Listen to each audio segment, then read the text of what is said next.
महाराष्ट्र राज्यातील प्रत्येक महत्त्वाच्या घडामोडी फक्त आपल्या बेधडक मी मराठी न्यूज चॅनलवर.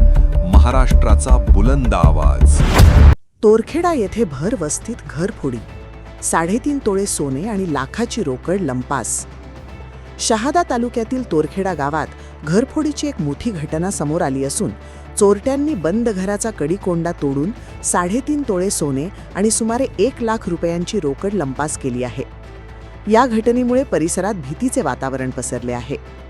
तोरखेडा येथील रहिवासी शिवदास गिरनार वय 64 यांच्या राहत्या घरात ही चोरी झाली. चोरट्यांनी घराच्या मागील बाजूच्या दरवाजाचे कुलूप तोडून आत प्रवेश केला. घरातील कपाटात ठेवलेले 3.5 तोळे सोन्याचे दागिने आणि 1 लाख रुपयांची रोकड घेऊन चोरटे पसार झाले. घटनेची माहिती मिळताच सारंगखेडा पोलीस ठाण्याचे पथक घटनास्थळी दाखल झाले.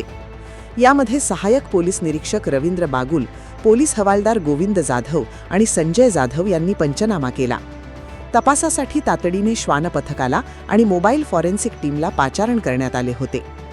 श्वान पथकाने तोरखेडा ते दोंदवाडे रस्त्यापर्यंत चोरट्यांचा माग दाखवला आहे. शहादा विभागाचे DYSP श्री दत्ता पवार यांनी स्वतः घटनास्थळी भेट देऊन पाहणी केली आणि तपासाबाबत सूचना दिल्या. सहाय्यक पोलीस निरीक्षक रवींद्र बागुल यांनी ग्रामस्थांशी संवाद साधून चोरीच्या घटनांवर आळा घालण्यासाठी सतर्क राहण्याचे आवाहन केले. तसेच या चोरीचा तपास लवकरात लवकर लावून आरोपींना गजाआड करू असे आश्वासन त्यांनी ग्रामस्थांना दिले. बेधडक मी मराठी न्यूजसाठी सुमित गिरासे, सारंगखेडा.